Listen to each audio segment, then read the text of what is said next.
to the hospital, my leg. Yeah, we gonna get to the hospital. We ain't going nowhere.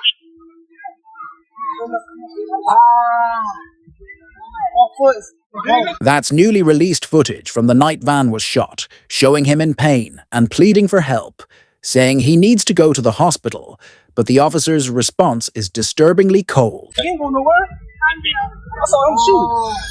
It seems like Van was never even given a real shot at survival, but that's not even the wildest part of what went down that night. Let's break it all down, the fatal night and the shocking new evidence. So, here's the deal. Back in November 2020, King Von, real name Dave Von Bennett, was in Atlanta at the Monaco Hookah Lounge when things spiraled out of control fast. Now, newly surfaced body cam footage captures the sheer chaos that erupted after shots were fired. This footage was posted by the My Mixtapes account on July 23, 2024, and it's been making waves ever since. The video even carries a watermark from the IG page Warra Sharrock's His Story, a go-to source if you're tapped into the Chicago drill scene. Let's be real here. The fact that this footage is just now coming to light, 4 years after Von's death, is insane. One user on Twitter even called it out, saying, "They waited 4 years for this tape. What's the agenda?" That kind of delay definitely raises eyebrows if you ask me. Now, for anyone who's not fully up to speed, here's a quick rundown. King Von was one of the most raw and real drill rappers out of O-Block, a notorious housing project on Chicago's South Side. He wasn't just talking street life, he was living it. Some of you might have caught that controversial 2023 YouTube documentary King Von, rap's first serial killer, which dove into his alleged body count and reputation. Regardless of whether you believe all that, his authenticity in the drill world was never in doubt. On the night of the incident, Von and his crew clashed with Quando Rondo's people outside the lounge. What started as a fistfight escalated fast, when Quando's homie, Timothy Lul Tim Leaks, allegedly pulled a gun to defend him. Moments later, Von was shot and killed at just 26 years old. But here's where things get even more twisted. The new body cam footage shows police arriving at the scene, adding a whole new layer to the story.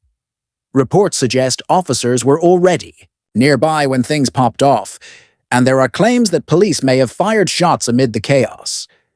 It's been confirmed that Von was killed during the initial shootout between the crews, not by police, but still watched. This whole situation screams wrong place, wrong time, but taken to an entirely different level. The body cam footage also shows officers scrambling to get a handle on. Meanwhile, in the background, you can hear someone saying, "Man, the desperation in those voices, that's real life and death unfolding right there." What's even crazier is that in the middle of all that chaos, one of Von's day one homies, Moo, was caught on surveillance footage trying to drag Von's body to a car to get him to the hospital. That's loyalty on another level, the kind of ride or die bond everybody claims to have until bullets start flying. Meanwhile, other footage from the scene shows one of Von's friends allegedly opening fire on Lul Tim only to be shot by police. Another one of Von's guys, Louis, was critically wounded in the process. The whole thing felt less like a street beef and more like something out of the Wild West, except it happened right in the heart of Atlanta in 2020. And here's the thing, if this had gone down at a Travis Scott concert or involved some pop star, the media would have been on it non-stop for months. But because it involved drill rappers from the hood, mainstream outlets gave it about a week of attention, then moved on like it never happened. Now, since the body cam footage dropped, reactions online have been all over the place. Some fans are heartbroken all over again, dropping comments like, "Rest in peace, King Von. He's looking down on us." Others are being flat-out disrespectful, saying stuff like, "Rest in piss," or calling his death karma for his street past. The internet's cold, mano empathy, no chill. What's even more layered is how this all ties into the long-standing beef that exploded after Vaughn's death. This wasn't just a one-off altercation. Vaughn's killing lit the fuse on a war that's been going on for years now between OTF and NBA Youngboys camp. Quando Rondo, being signed to NBA at the time, was right in the middle of it. That same beef allegedly led to more violence, including the August 2022 killing of Quando's cousin, Lul Pab, reportedly in retaliation. Fast forward to October, that's 2024, and 5 associates of Vaughn were charged in a murder-for-hire plot targeting Quando. That case blew up even more when Lil Durk himself was arrested on October 24, 2024, facing major charges including conspiracy to commit murder for hire, resulting in death. The case is so massive that prosecutors delayed the trial from January to October 14, 2025, because of how complex it is. According to Forbes, there's over 230 gigalas of digital evidence and 20,000 pages of reports. That's not just a case, it's a whole saga, and in a shocking twist, the murder charge against Timothy, Lul Tim Leaks, the man accused of pulling the trigger on Vaughn, was dismissed in 2023. That means the alleged shooter is free, while Durk is looking at serious time for what prosecutors say was retaliation. It's just another reminder that in both the streets and the system, fairness is rarely part of the equation. Meanwhile, Quando Rondo is dealing with his own legal issues. As of January 10, 2025, he's serving a 33-month federal sentence for a drug conspiracy charge after pleading guilty to conspiracy to possess and distribute marijuana. He's set to be released in May 2027 and has to pay a $40,000 fine, plus do 3 years of supervised release, including drug testing and mental health treatment, from a rising star to a federal inmate over weed-crazy downfall. What's wild is how all of this chaos spiraled out of one moment. Some say it was over a girl. Others say it was years of street beef bubbling up. Either way, one fight outside a hookah lounge turned into a chain reaction of violence that's still sending shockwaves years later. One moment, Vaughn was on top of the drill game. The next, his crew was dragging him to a car, fighting to keep him alive. The streets don't love nobody for real. And we can't overlook Vaughn's cultural impact. This wasn't just any rapper we're talking about, King Von, a natural-born storyteller in the drill scene. Songs like Crazy Story and Took Her to the O weren't just tracks. They were cinematic tales from the trenches, raw and unfiltered.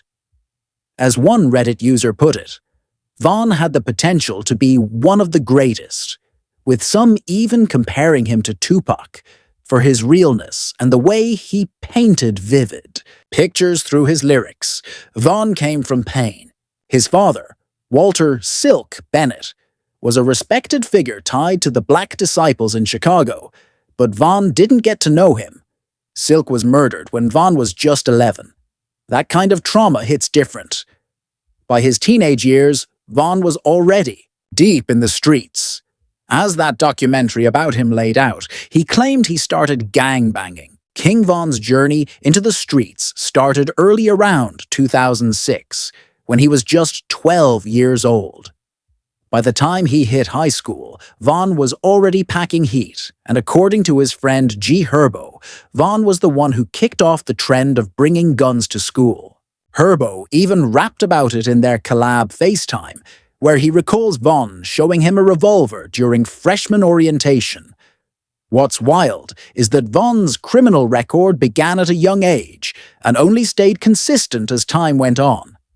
He was first arrested in August 2010 at just 16 years old for armed robbery, allegedly carjacking someone at gunpoint.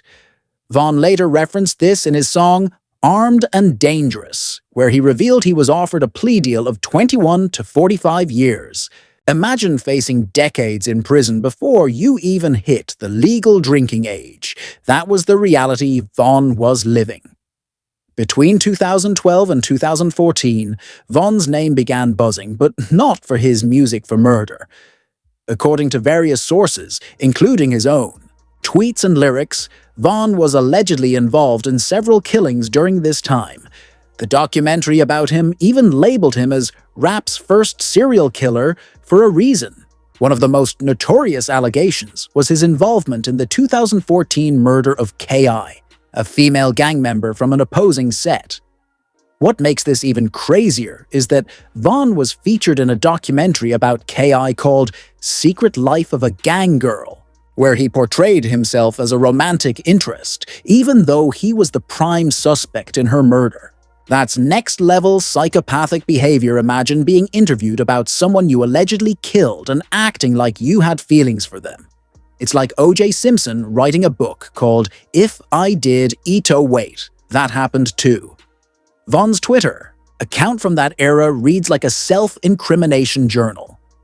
He'd tweet things like, "homicide in the air right before murders," and then post cryptic messages afterward. After allegedly killing someone named Modell in October 2012,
King Von's rise in music was paired with a complicated personal life, one marked by his ongoing battle between his street past and the potential future his music offered.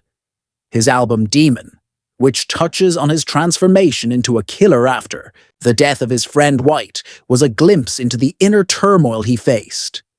However, just a week after the album's release, Vaughn was tragically killed.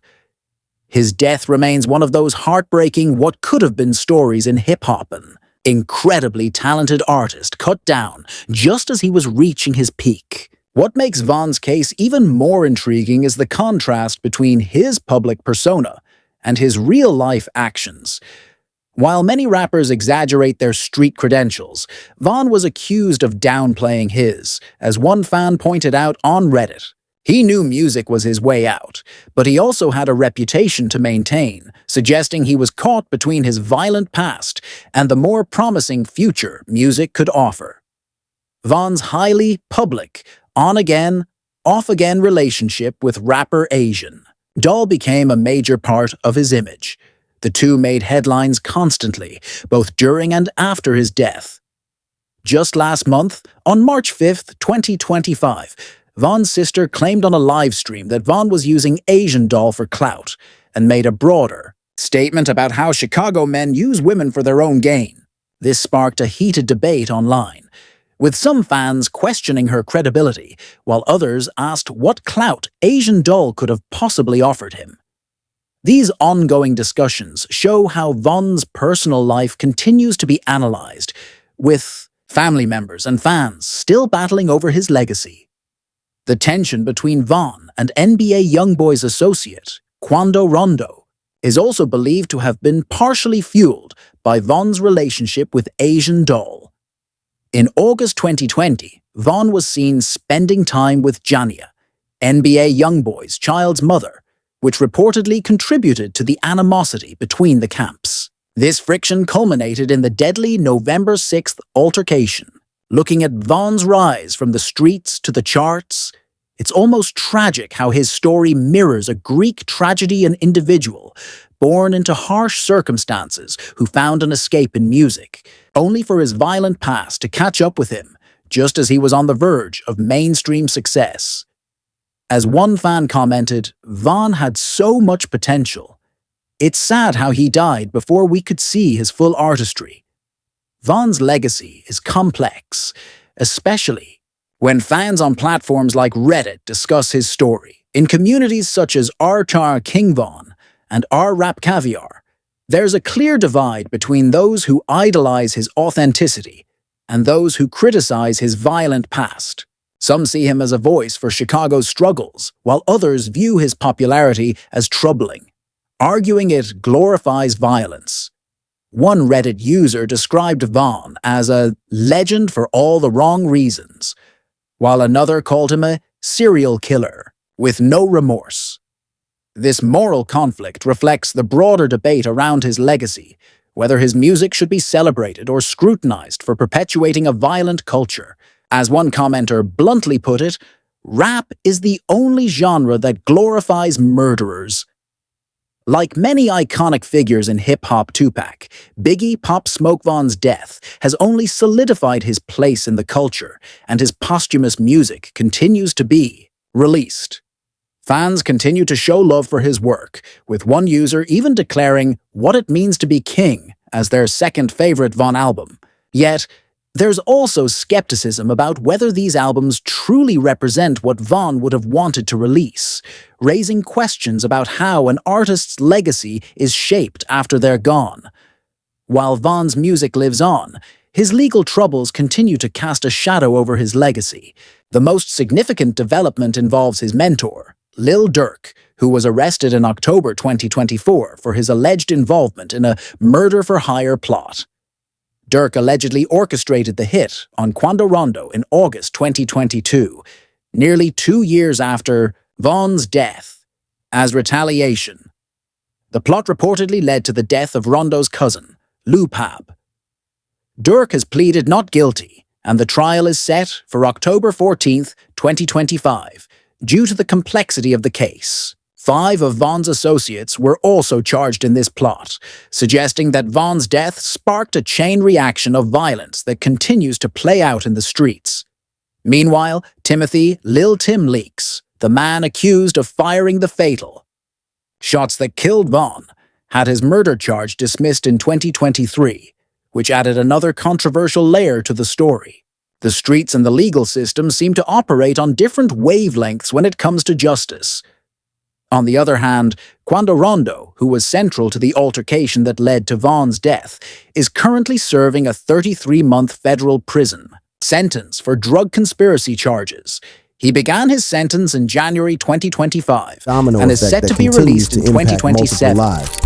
These legal battles demonstrate that Vaughn's death wasn't just a tragic event. It was the spark that ignited a series of legal and violent events that are still unfolding years later. And peers remember him. His grave has become something of a pilgrimage site for fans, with Atlas Obscura even featuring it in March 2025. In O-Block, a mural of Vaughn has become a tourist attraction, drawing both devoted fans paying respect and, unfortunately, disrespectful ops trying to prove a point. One such incident involved FBG Cash, a longtime rival's passing, almost trying to